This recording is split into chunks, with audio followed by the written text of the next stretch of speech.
नमस्कार, मैं सोनिया सिंह और स्वागत है बीट द कंपटीशन पे। तो वीडियो आपके लिए इम्पॉर्टेंट है और मैं यहाँ पर एकलव्य मॉडल रेजिडेंशियल स्कूल में टीचिंग एप्टीट्यूड के टॉप मोस्ट 11 क्वेश्चंस को मैं डिस्कस कर रही हूँ। मैं पहले ही बता दूँ, डिस्क्रिप्शन बॉक्स में हमारे Telegram channel beat the competition का लिंक है, तो वहाँ से आप जाकर के ज्वाइन कर सकते हैं। और यहाँ पर भी आप देख पा रहे होंगे, अगर मैं थोड़ा सा खुद को यहाँ से हटा लूँ, ये आपको नज़र आ रहा होगा। टेलीग्राम चैनल का लिंक डायरेक्टली आपको दिया हुआ है, तो यहाँ से भी डायरेक्टली आप मुझे ज्वाइन कर सकते हैं, जहाँ पर आपको कंप्लीट 11 की 11 क्वेश्चंस की पीडीएफ मिल जाएगी with the help of explanation. ठीक है, तो वीडियो स्टार्ट करते हैं। बिना टाइम को वेस्ट किए हुए कोशिश कीजिए कि आप लोग सही तरीके से उत्तर दे पाएँ और आपका फुल पार्टिसिपेशन भी इसमें हो पाए। कोई सवाल है तो ज़रूर पूछिएगा। सबसे पहला क्वेश्चन देखिए, आपकी स्क्रीन के ऊपर है, हिंदी इंग्लिश दोनों में सवाल है। तो फर्स्ट क्वेश्चन इन्होंने आपसे पूछा है, from the list given below identify those features which relate to an approach to teaching and learning in indirect strategy of teaching. यानी आपसे ये पूछा गया है कि शिक्षण के अप्रत्यक्ष रणनीतियों में से, यानी जो अप्रत्यक्ष हमारी रणनीतियां हैं शिक्षण और सीखने, यानी कि जो आप शिक्षा दे रहे हैं और सीखने के दृष्टिकोण से संबंधित है, यानी कि लर्निंग और साथ में साथ टीचिंग से जुड़ी हुई है। पहला कह रहा है इंगेजमेंट इम्पॉर्टेंट है, concept based content representation important है, लर्नर्स का ऑब्जेक्टिव देना बहुत इम्पॉर्टेंट है, या फिर यहाँ पर कंप्लीटली प्रेजेंट करना है स्टिमुलस को, यानी सामने कुछ ना कुछ होना चाहिए मोटिवेशन के लिए। और ई यहाँ पर कह रहा है कि ऑन एक्सपीरियंस से बच्चा सीखता है। तो आपको बताना है कि इसमें से सही उत्तर क्या है जो आपके टीचिंग को प्लस लर्निंग को और इफेक्टिव बनाता है। इसका राइट आंसर आप देख पा रहे होंगे, ए, बी और ई है। पहला यहाँ पर है कि इंगेजमेंट बहुत इंपॉर्टेंट है। अगर टीचिंग लर्निंग का प्रोसेस चल रहा है और बच्चा इंगेज नहीं है तो काफ़ी मुश्किल यहाँ पर हो पाएगी। दूसरा यहाँ पर ऑप्शन है जो कॉन्सेप्ट बेस्ड कंटेंट प्रेजेंटेशन। अगर कोई टीचर बच्चे को पढ़ा रहा है और उसका कॉन्सेप्ट क्लियर नहीं है तो जाहिर सी बात है कि कितना भी अच्छा पढ़ा ले, जब उसकी बेसिक अंडरस्टैंडिंग अच्छी नहीं है तो उसके टीचिंग का कोई फ़ायदा यहाँ पर खास समझ में नहीं आएगा। गेनिंग अटेंशन नहीं है, यहाँ पर अटेंशन देना कोई बहुत बड़ी बात नहीं है, तो ऑप्शन सी वैसे भी डिलीट हो जाएगा। यहाँ पर जो हम रिकॉलिंग की बात करें, बिकॉज रिकॉलिंग यहाँ पर आपके मेमोरी से जुड़ा हुआ है और यहाँ पर टीचिंग और लर्निंग किससे जुड़ा हुआ है, आपके अंडरस्टैंडिंग के साथ, जहाँ पर आप अलग अलग स्ट्रैटेजीज ऑफ टीचिंग को और अच्छा बना सकते हैं।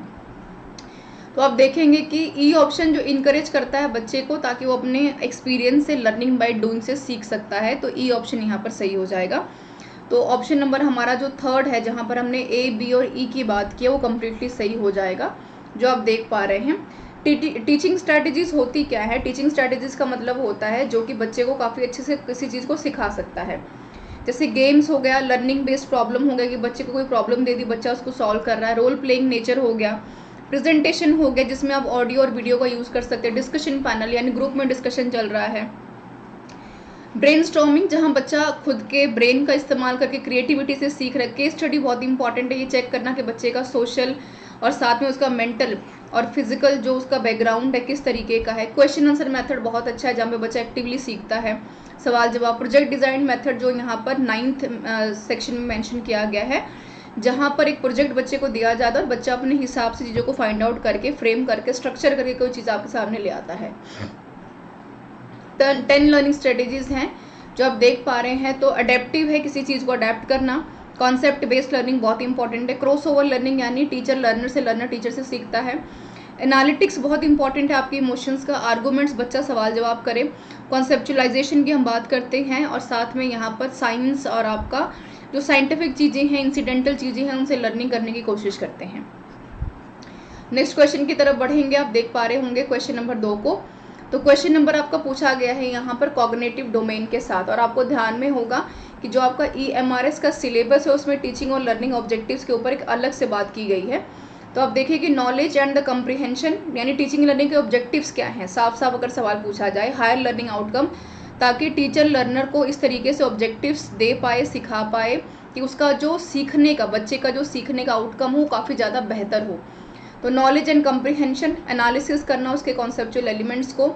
तीसरा यहाँ पर कह रहा है कि अर्जित करना ज्ञान को और उसके स्किल को। चौथा कह रहा है कि विचारों के रचनात्मक संगठन से जुड़े संश्लेषण को, आइडियाज़ को रिप्रेजेंट करना। और ई जो ऑप्शन है इवैल्यूएशन के बारे में बात करता है कि टीचिंग लर्निंग तो ठीक है लेकिन लर्निंग आउटकम्स के लिए इवैल्यूएशन बहुत इंपॉर्टेंट है। तो इसका राइट ऑप्शन आप देखेंगे ऑप्शन नंबर 4 जो है यहाँ पर बी, डी और ई ये केवल सही है, बाकी के सारी गलत है। यानी यहाँ पर लर्निंग और टीचिंग का जो ऑब्जेक्टिव है, बच्चा तभी सीख सकता है अगर यहाँ पर एनालिसिस हो रहा है कि बच्चा सीख कितना रहा है। डी ऑप्शन जो यहाँ पर सिंथेसिस की हम बात करते हैं, क्रिएटिव तरीके से, ऑर्गेनाइजेशन तरीके से आइडियाज़ को निकाल करके बाहर ले पा रहा है कि नहीं। और इवैल्यूएशन यानी बच्चे ने कितना सीखा, उसको ये पता है कि 2+2=4 होता है, लेकिन अब वो कैसे पता चलेगा कि इवैल्यूएशन जब हम करेंगे तो वो कितना ज़्यादा सीख पाता है इंटरनल और एक्सटर्नल स्टैंडर्डाइजेशन के साथ, ये बहुत ही इंपॉर्टेंट है। वो हम यहाँ पर फॉर्मेटिव और समेटिव असेसमेंट को जज करके क्वेश्चन मेथड के हिसाब से, टेस्ट सीरीज़ के हिसाब से उसे पूछ सकते हैं। तो आपका ऑप्शन नंबर 4 जो है कम्प्लीटली यहाँ पर सही हो जाएगा, वो आप देख भी पा रहे होंगे। फैक्टर्स ऑफ इफेक्टिव टीचिंग होता क्या है, मतलब ये है कि जो लर्नर है वो कितना ज़्यादा इफेक्टिव तरीके से, प्रभावशाली तरीके से सीख पा रहा है। कौन कौन से फैक्टर्स हैं? सबसे पहला है कि यहाँ पर टीचर की नॉलेज अच्छी होनी चाहिए, वो रिस्पॉन्सिबिलिटी दिखाए लर्नर के प्रति, क्लासरूम एक्टिविटी हो, इंकरेजमेंट करे लर्निंग को लेकर के। असेसमेंट एक्टिविटी बहुत इंपॉर्टेंट है, चाहे वो क्वेश्चन आंसर मेथड है, चाहे फॉर्मेटिव असेसमेंट है, चाहे समेटिव असेसमेंट है, चाहे यहाँ पर भाई आप टिक मार्क करवा ले, चाहे ट्रू फॉल्स करवा ले, ताकि बच्चा कितना सीखा है ये जान पाएँ। साथ में जो ऑप्शन नंबर डी है, इफेक्टिव फीडबैक कैसे आएगा, यानी learning process in the classroom कैसे आप लेकर के आएंगे। ये काफ़ी ज़्यादा 3 मेथड्स हैं जहाँ पे टीचर का साथ में लर्नर का दोनों आपस में इफेक्टिव तरीके से चीज़ों को सीखते हैं। ये आप देखेंगे लर्निंग आउटकम सबसे ज़्यादा किस तरीके से आता है, कि बच्चा सबसे ज़्यादा प्रभावशाली तरीके से किस तरीके से सीखता है। पहला है कि लर्नर का अप्रेजल क्या है, उसके सामने ऑब्जेक्टिव क्या है और लर्नर का एक्सपीरियंस क्या है। उदाहरण के तौर पर आपने बच्चे को ये सिखा दिया कि 2+2=4 होता है, ठीक है। ऑब्जेक्टिव क्या है, बच्चे को यहाँ पर प्लस के साइन और माइनस के साइंस को सिखाना है। अब बच्चा अपने एक्सपीरियंस या प्रैक्टिस करके क्या सीखा है, जो आप इवैल्यूएशन में लेकर के आएंगे, आप ये जान पाएंगे बच्चे के एक्सपीरियंस से। जब उसका आप यहाँ पर टेस्ट लेंगे, इवैल्यूएशन करेंगे, तो बच्चे ने 2+2=4 तो सीखा ही सीखा, माइनस के साइन में उसने ये भी सीखा कि अगर मैं 4 में से 2 माइनस करूँगा तो भी 2 ही आएगा, ठीक है। तो यहाँ पर हम लर्निंग टीचिंग के प्रोसेस के बारे में बात करते हैं। यहाँ पर आप देखिए रिएक्शंस, यानी बच्चा यहाँ पर कितना ट्रेनिंग प्रोग्राम किस तरीके का है, उसका लर्निंग कितनी अच्छी हो पा रही है, कितना अच्छा रिजल्ट निकल के बाहर आ रहा है, बिहेवियर क्या है, क्या वो पॉजिटिवली सीख पा रहा है, और रिजल्ट्स जो ऑर्गेनाइजेशंस हैं उसके बेनिफिट्स हैं, ट्रेनिंग कितना ज़्यादा बेहतर है, जो हम इवैल्यूएशन के यहाँ पर बात करते हैं, ठीक है। नेक्स्ट क्वेश्चन देखिए, क्वेश्चन नंबर 3 की यहाँ पर बात करूँगी। तो पेडागॉगी, आप देखिए असर्शन और रीजन का ये सवाल है आपका, यानी कि असेसमेंट से सवाल पूछा गया है आपसे। असर्शन कथन कार्य क्या कह रहा है, कह रहा है कि जो पेडागॉगी है, जो शिक्षा शास्त्र है और सोशल इंटरेक्शन है, यानी कि समाज में संपर्क करना, शिक्षकों की गतिविधियों के 2 प्रमुख क्षेत्र हैं। मुझे उम्मीद है कि आपको ये दर्शन समझ में आ गया होगा। कह रहे हैं कि जो टीचर है, यहाँ पर जो टीचर्स हैं उसके सामने 2 तरह के मेजर एरियाज हैं बच्चे को सिखाने के लिए। पहला शिक्षा शास्त्र कैसे वो पढ़ा रहा है, और समाज में कितना अच्छा उसका संपर्क है, यानी कि सोशल इंटरेक्शन कितना अच्छा है। तो सोशल इंटरेक्शन कौन करेगा, बच्चा करेगा। यानी कि कुल मिलाकर गतिविधियां 2 प्रमुख क्षेत्रों की तरफ है, जिसमें कि सेंटर में कौन है, लर्नर है, बच्चा है। रीजन ये कह रहा है कि यहाँ पर अब रीजन क्या कह रहा है, क्योंकि कम्युनिकेशन का मतलब क्या है, संचार, मतलब बातचीत करना, that is crucial for making both activities important, ठीक है। तो कम्युनिकेशन क्या कह रहा है कि दोनों गतिविधियों को महत्वपूर्ण बनाने के लिए काफ़ी ज़्यादा महत्वपूर्ण है। यानी कम्युनिकेशन में अगर शिक्षा शास्त्र में अगर समाज में रह करके बच्चा नहीं सीख पा रहा है, अब कम्युनिकेशन का मतलब क्या है, बच्चा खुद से कब तक बात करेगा, कभी तो वो सामने वाले से बात करेगा। वहाँ पर सबसे बड़ा चैलेंजिंग रोल किसका है, टीचर का है, जो बच्चे को ये सिखा पाए कि बच्चा कितने अच्छे तरीके से, चैलेंजिंग तरीके से किसी चीज़ को कम्युनिकेट कर पाता है, समझ पाता है, भाषा को अर्जित कर पाता है। तो आपसे पूछा गया कि दोनों सही हैं, एक सही है, दोनों गलत हैं, या फिर यहाँ पर ए फॉल्स है और आर ट्रू है। तो यहाँ पर हमने कहा कि दोनों ही यहाँ पर सही हैं और दोनों ही एक दूसरे की व्याख्या कर रहे हैं, क्योंकि सीधी सी बात है, हमारे लिए ब्रॉड पर्सपेक्टिव क्या है, सोसाइटी, ये हमारा ब्रॉड पर्सपेक्टिव है, ये वाला, ठीक है। और सेंटर में कौन है, यहाँ पर सेंटर में यहाँ पर कौन है, लर्नर है, ठीक है, और साथ में कौन है, टीचर है। तो प्रायोरिटी किसकी है यहाँ पर सिखाने की, टीचर की। किसको सिखाएगा, लर्नर को। किसके लिए सिखाएगा, सोसाइटी में, ताकि सोसाइटी में बच्चा क्या कर पाए, कम्युनिकेट कर पाए, इंटरेक्शन कर पाए, साथ में टीचर की जो कम्युनिकेटेड नीड्स है उसको सीख पाए। ठीक है, तो ये काफ़ी हद तक इम्पॉर्टेंट हो पाएगा, जो हम कहते हैं स्मार्ट तरीके से, स्मार्ट अप्रोच से सिखाना किसी चीज़ को।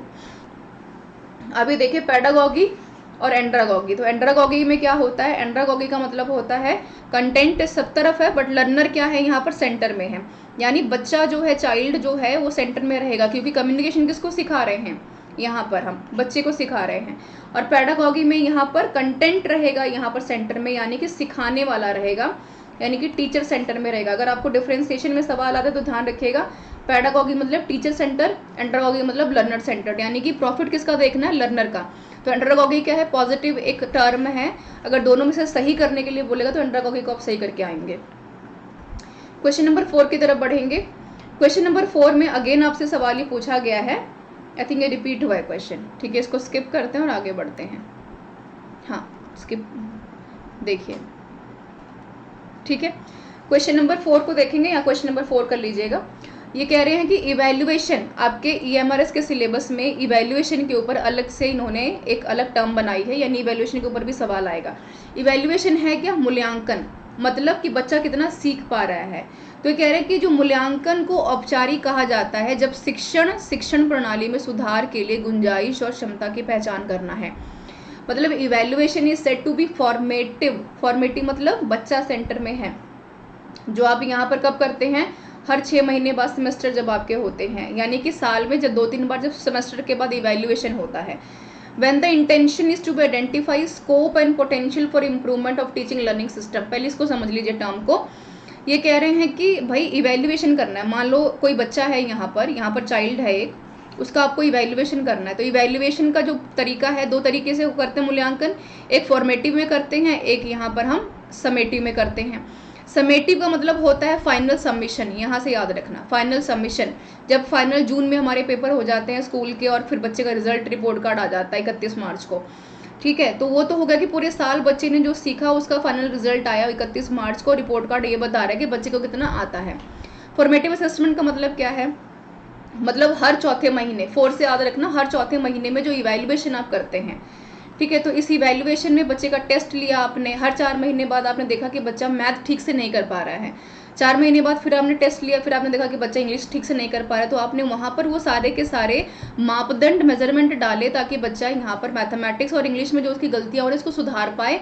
फिर आप पहुँचे समेटिव असेसमेंट की तरफ, फिर आपने फाइनली रिपोर्ट कार्ड बनाया और ये चेक किया कि हर 4 महीने में मैंने जो बच्चे का मूल्यांकन किया था, बच्चा मेरा कितना सीख पाया है। आई होप ये टर्म क्लियर हो गई होगी और स्टेटमेंट भी। अब रीजन क्या कह रहा है कि क्योंकि the form of such evaluation is informal and has to taken place during instruction teaching. Reason ये कह रहा है यहाँ पर कि जो इस तरह का मूल्यांकन का रूप अनौपचारिक होता है, इसे शिक्षण के दौरान लेना होता है। सीधी सी बात है कि जब एजुकेशन की बात हो रही है तो अब इवैल्यूएशन के टाइम ही इसका प्रयोग करेंगे। तो राइट ऑप्शन देख लेते हैं, दोनों ही सही है। यहाँ पर फॉर्मेटिव समेटिव का यूज़ हम इवैल्यूएशन के टाइम पे ही करते हैं। जब मैं फॉर्मेटिव और समेटिव आपको अलग से पढ़ाऊंगी तो डिटेल में भी बात करेंगे। देखिए फॉर्मेटिव के बारे में मैंने बात की है, यहाँ पर ऑलरेडी एक्सप्लेनेशन में भी मेंशन किया हुआ है।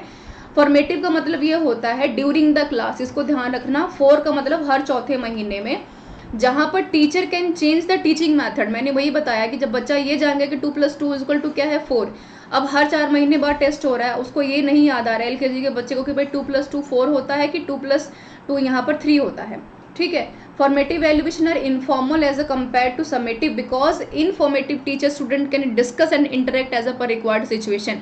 समेटिव में क्या है कि 31 मार्च को रिजल्ट दे दिया टीचर ने और बता दिया कि बच्चे को इतना आता है, लेकिन उसमें गुंजाइश सुधरने की नहीं है। सुधरने की गुंजाइश किस में है, फॉर्मेटिव असेसमेंट में है। ठीक है, तो वहाँ पर बच्चा सीख पाता है कि फॉर्मेटिव असेसमेंट में कितना उसको समझ में आया। अगर गुंजाइश सुधारने की है तो उसको सुधारने की कोशिश भी की जाती है। ठीक है, इवैल्यूएशन एजुकेशन क्यों इंपॉर्टेंट है, ये सवाल आपसे कई बार पूछ सकता है। तो हेल्प करता है मॉडिफाई में कि जो ऑब्जेक्टिव सामने है उसको सुधार पाएं। इंडिविजुअल यानी बच्चे में भी और सोसाइटी में भी जज कर पाता है कि कितना इफेक्टिव तरीके से बच्चा सीख पा रहा है और टीचर जो पढ़ा रहा है उसको कितना समझ में आ रहा है। कहीं ये तो नहीं कि बच्चा टीचर रोज क्लास में आता है 2 + 2 = 4 का टेबल पढ़ा के चला जा रहा है और यहाँ पर फर्क नहीं पड़ रहा बच्चे को कुछ। ठीक है, तो साइकोलॉजिकल और लॉजिकल साउंडनेस को चेक करना है कि कितना उसको समझ में आ रहा है मानसिक रूप से। टेस्ट द ऑल यानी कि around development of the child के बारे में सीखता है। Helps in the improvement and modification of the evaluation tools and techniques, यानी कि फॉर्मेटिव असेसमेंट में गुंजाइश है मॉडिफिकेशन की, 2+2 4 उसको मार्च में याद था, जब 4 महीने बाद टेस्ट हुआ तो उसको याद नहीं आ रहा। अब यहाँ पे टीचर मेजरमेंट डालेगा और चेक करेगा कि बच्चे को कितना समझ में आया है। ठीक है, तो ये आप काफ़ी हद तक ध्यान में रख पाएंगे। आपके सामने एक अलग क्वेश्चन है, आप देख पा रहे होंगे। इन सब का जवाब आपको मुझे देना है कमेंट बॉक्स में। जब हम नेक्स्ट सेशन में मिलेंगे, यानी कल जब मिलेंगे, तब कल मैं आपको ये बताऊंगी कि इस सवाल का जवाब क्या था। आप मुझे कमेंट करके बताइए, और इसका जवाब जब क्लास स्टार्ट करेंगे तब कल मैं इसको डिस्कस भी करूंगी। तो अंडरस्टैंडिंग लेवल टीचिंग के ऊपर बात की है। मेथड्स के ऊपर सवाल आपसे EMRS के सिलेबस में आपसे टीचिंग एप्टीट्यूड में पूछा गया है। सवाल को ध्यान से पढ़ लीजिए, PDF आपको मिल जाएगी टेलीग्राम चैनल पे, जहां पर आप जाकर के इस सवाल को पढ़ सकते हैं और इसका जवाब मुझे देना है आपको कल, और कल टाइम पे ही आपको वीडियो मिल जाएगी। और बीट द कॉम्पिटिशन जो टेलीग्राम चैनल है उसको भी आप जो है ज्वाइन कर लीजिए, ताकि आप समय पर आपको सारे के सारे जो नोटिफिकेशंस हैं, सारी की सारी जो चीज़ें हैं आपको समय पर वहाँ पर मिल पाएँ। ठीक है, so this is all about this session everyone. Short video ही मैं रखूँगी यहाँ पर, ताकि आप जो है चीज़ों को काफ़ी अच्छे से समझ पाएँ और बहुत जो है टाइम टेकिंग प्रोसेस ना हो आपके लिए। तो this is all about this session, और बने रहिए बीट द कॉम्पिटिशन के साथ। Don't forget to subscribe the channel everyone, and don't forget to share the channel as well. Thank you so much for being with me everyone. Description box में सारे links आपको मिल जाएंगे।